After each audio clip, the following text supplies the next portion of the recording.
Good morning मेरे प्यारे बच्चों। शुरू करते हैं आज की क्लास। और आज साझेदारी का तीसरा चैप्टर साझेदार का अवकाश में मृत्यु की शुरुआत करते हैं। प्यारे बच्चों, ये भी एक महत्वपूर्ण चैप्टर है और इस चैप्टर में आप ये समझेंगे कि अवकाश ग्रहण के संबंध में साझेदार की मृत्यु के संबंध में किस प्रकार लेखे किए जाते हैं। प्यारे बच्चों, जब कोई साझेदार सभी साझेदारों की सहमति से किसी कारणवश फर्म से अलग हो जाता है और अपना हिसाब किताब कर लेता है, सारे संबंध समाप्त कर लेता है, तो उसे साझेदार का अवकाश ग्रहण कहते हैं। प्यारे बच्चों, ये कारण कोई भी हो सकता है, उसके स्वास्थ्य का हो सकता है, या वह अलग व्यवसाय करना चाहता है, या उसकी उम्र हो गई है। तो ये सभी कारणों से कोई भी साझेदार साझेदारी फर्म से अलग हो सकता है। तो इसके संबंध में क्या लिखे होते हैं? प्यारे बच्चों, संपत्तियों के पुनर्मूल्यांकन, दायित्व के पुनर्मूल्यांकन के संबंध में लाभ हानि ज्ञात करने के लिए रिवोल्यूशन अकाउंट खोला जाता है और रिवोल्यूशन की एंट्री वही होती हैं जो न्यू पार्टनर एडमिशन में होती हैं। सेम वही एंट्री होंगी। जब कोई साझेदार अवकाश ग्रहण करता है तो उसके हिस्से की ख्याति उसके खाते में क्रेडिट की जाती है। प्यारे बच्चों, जैसा आप जानते हैं, अब ख्याति खाता नहीं खोला जाता, बल्कि समाजन की एंट्री होती है। और जब कोई साझेदार फर्म से रिटायर होता है तो उसके हिस्से की ख्याति को जो शेष साझेदार हैं, जिन्होंने उस रिटायर साझेदार का हिस्सा क्रय किया है, अधिग्रहण किया है, उनके पूंजी खाते में वो राशि डेबिट हो जाएगी और रिटायरमेंट जो साझेदार है उसके खाते में ख्याति की राशि क्रेडिट हो जाएगी। तो इसके संबंध में जो समाजन की एंट्री होती है वो remaining partner capital account debit, जो शेष साझेदार हैं उनके पूंजी खाता डेबिट करेंगे।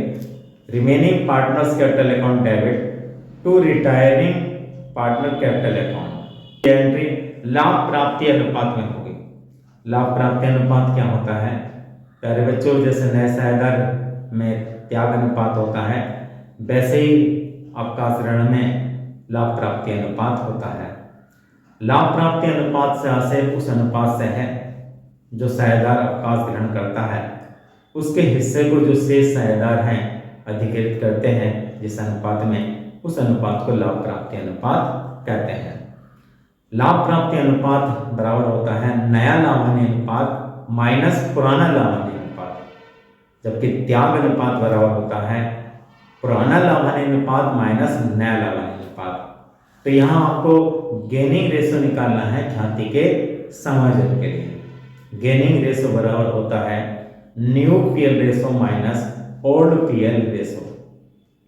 और इस अनुपात में जो रिमेनिंग पार्टनर है उनके खाते में जो रिटायर पार्टनर है उसके हिस्से की ख्याति डेबिट की जाएगी और रिटायर पार्टनर के पूंजी खाते में वो राशि क्रेडिट की जाएगी। तो इसके संबंध में एंट्री होगी remaining partners capital account debit to retiring partners. प्यारे बच्चों, यदि साझेदारी फर्म के चिट्ठे में लाभ संचय दिखा रखा है तो उसको सभी साझेदारों के पूंजी खाते में क्रेडिट कर दिया जाएगा, हस्तांतरित कर दिया जाएगा। और इसकी एंट्री होगी profit and loss account to all partners capital account. और अगर रिजर्व दे रखा है तो reserve fund account to all partners capital account. प्यारे बच्चों, यदि चिट्ठे में ख्याति दिखा रखी है, आर्थिक चिट्ठा जो बना रखा है बैलेंस शीट, उसमें अगर गुडविल दे रखी है तो उसको अपलिखित किया जाएगा। और ये अपलिखित की क्या एंट्री होगी? All partners capital account debit to goodwill account being goodwill written off. तो प्यारे बच्चों, उसके बाद जो साझेदार अवकाश ग्रहण कर रहा है उसका भुगतान कर दिया जाएगा। और ये भुगतान नगद भी कर सकते हैं। इस भुगतान में चेक, ड्राफ्ट भी दे सकते हैं। और जब नगद भुगतान नहीं कर पाते हैं तो हम उसके जो राशि देय है उसको ऋण खाते में हस्तांतरित कर सकते हैं। तो इसके संबंध में जो एंट्री होगी, retiring partner capital account debit to cash या बैंक, और अगर नगद भुगतान नहीं कर रहे हैं, ऋण खाते में हस्तांतरित कर रहे हैं, तो to retiring partners loan account being final payment made. तो प्यारे बच्चों, यही इस चैप्टर में जनरल एंट्री होनी है। बाकी पुनर्मूल्यांकन से संबंधित, रिवैल्यूएशन अकाउंट से संबंधित एंट्रियां वैसे ही होंगी जैसे न्यू पार्टनर एडमिशन में होती हैं। तो ये क्वेश्चन नंबर 1 है। इस क्वेश्चन में आपसे कहा है अर्पणा, मनीषा और सोनिया लाभ हानि का विभाजन 3:2 में करते हुए साझेदार हैं। ये 3 साझेदार हैं, अर्पणा, मनीषा और सोनिया। इनका लाभ हानि अनुपात 3:2:1 है। 3/6, 2/6, 1/6।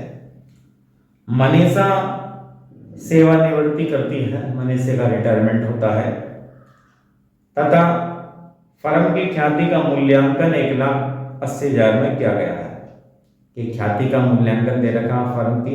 अर्पणा और सोनिया भविष्य में लाभों का बंटवारा 3:2 के अनुपात में करने का निर्णय लेती है। यह नया लाभ हानि अनुपात दे रखा है। आवश्यक जनरल प्रविष्टियां कीजिए। केवल ख्याति के संवर्धन की एंट्री करनी है, और ख्याति के संवर्धन की एंट्री आप कैसे करेंगे? मनीषा का रिटायरमेंट हो रहा है, तो मनीषा के हिस्से की ख्याति निकालेंगे। फर्म की कुल ख्याति का मूल्य 1,80,000 है, और मनीषा का जो लाभ हानि अनुपात है वो 2/6 है। तो 1,80,000 का 2/6 निकालेंगे, तो ये ख्याति में उसका हिस्सा 60,000 रुपये आएगा। ये 60,000 रुपये जो शेष साझेदार हैं, अर्पणा और सोनिया, उनके पूंजी खाते में लाभ प्राप्ति अनुपात में डेबिट किए जाएंगे, और मनीषा के खाते में क्रेडिट किए जाएंगे। तो सबसे पहले आपको लाभ प्राप्ति अनुपात निकालना है, और लाभ प्राप्ति अनुपात कैसे निकालते हैं? गेनिंग रेशो बराबर new PL ratio minus old PL ratio. तो नया लाभ हानि अनुपात माइनस पुराना लाभ हानि अनुपात। तो अर्पणा का जो नया लाभ हानि अनुपात है वो 3/5 क्वेश्चन में दे रखा है, माइनस पुराना लाभ हानि अनुपात है 3/6। तो ये घटा देंगे, तो इस प्रकार अर्पणा का जो लाभ प्राप्ति अनुपात आ जाएगा वो 3/30 आ जाएगा। इसके बाद आप सोनिया का निकाल लेंगे। सोनिया का जो नया लाभ हानि अनुपात है वो 2/5 है, और 2/5 में से आप इसका पुराना अनुपात 1/6 है, घटा देंगे, तो ये 7/30 आ जाएगा। इस प्रकार जो गेनिंग रेशो होगा वो 3:7 होगा, और 3:7 में ही जो ख्याति 60,000 रुपये है मनीषा के हिस्से की ख्याति, वो अर्पणा और सोनिया के पूंजी खाते में डेबिट की जाएगी।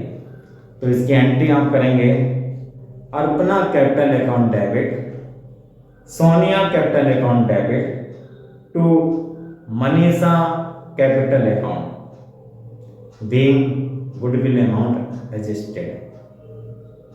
मनीषा में 60,000 लिख देंगे, क्योंकि मनीषा के हिस्से की ख्याति 60,000 है, और अर्पणा में 60,000 का 3/10 18,000 रुपये, और सोनिया में 60,000 का 7/10 42,000 रुपये लिखेंगे। तो इस प्रकार ये आपकी जनरल एंट्री ख्याति के संबंध में हो जाती है, और ये आपका क्वेश्चन कंप्लीट हो जाता है।